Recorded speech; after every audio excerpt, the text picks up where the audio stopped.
getting straight to Consumer Confidential today with David Lazarus. He joins us live in studio. I feel like this is a huge deal. Everyone's freaking out now what's happening with First Republican Bank. Well, what's great here is that we're talking about a rescue for a change as opposed to the demise of a bank. So that's good news, but there are questions. Now, we've got a lot to unpack here, so stick with me. First of all, stocks got some tailwind today after it was announced over in Europe that Credit Suisse managed to get more than $50 billion in new borrowing from the Swiss National Bank to bail them out with their liquidity problems. That gave a little updraft to all the European banks, which then crossed the pond. And so we saw banking shares in general doing a little better this morning. But then we got the announcement that a rescue plan had come together for First Republic up in San Francisco, and it's a big deal. When you look at the details of what we know so far, you've got 11 big banks and financial firms, including Chase, Citi, Bank of America, Wells Fargo, each of these guys contributing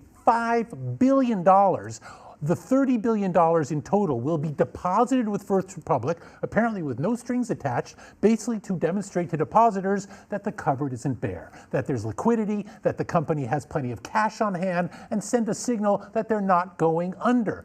But why did the banks do this? That's a really, really interesting question. The Wall Street Journal is speculating that the banks stepped up with this rescue plan because they saw a lot of funds coming in from First Republic and other regional banks once people got nervous, started pulling their money and putting them in with the big boys, and now they want to give back a little bit. And boy, does that not sound like how big banks behave. Instead, let's figure, okay, they're banks, so they probably are acting out of self-interest. What's the self-interest here? Well, maybe they just want to maintain some stability in the system. Maybe they recognize that First Republic was on fire and they don't want the rest of the neighborhood to burn down with it. That's possible. Or maybe, just maybe, in their meetings with government officials, including Treasury Secretary Janet Yellen, who wanted to pull this thing together in the first place, they said, you know what? We'd be happy to deposit billions of dollars to First Republic, but what are you going to do for us? And that's an interesting question.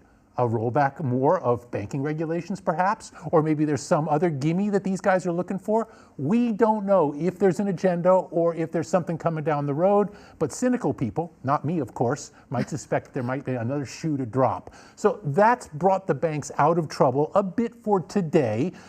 First Republic stock earlier today down about 30%. It ended the day up 10%, which shows that the market is liking this. Next big step, next week's interest rates from the Federal Reserve. What are they going to do? There had been thoughts that they might take a buy, and skip this rate hike and then maybe come back in May once we see how the economy's doing. But there's a catch. Today, the European Central Bank raised their own interest rates to deal with their own inflation problem.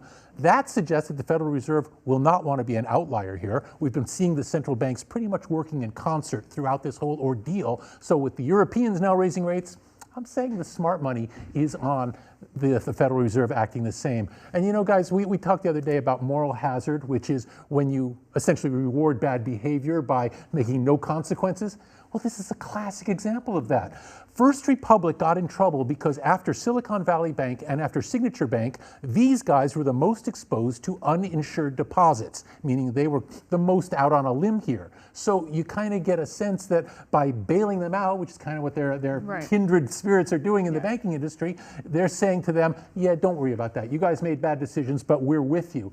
I wonder, does that send the right message to the market? Yeah, where were the regulators? Well, the regulators were all standing back going, what are we going to do? The house is on fire. But the problem here is that it seems like the regulators and the big banks all got together and they're acting in behind the scenes to pull out something out of their hat.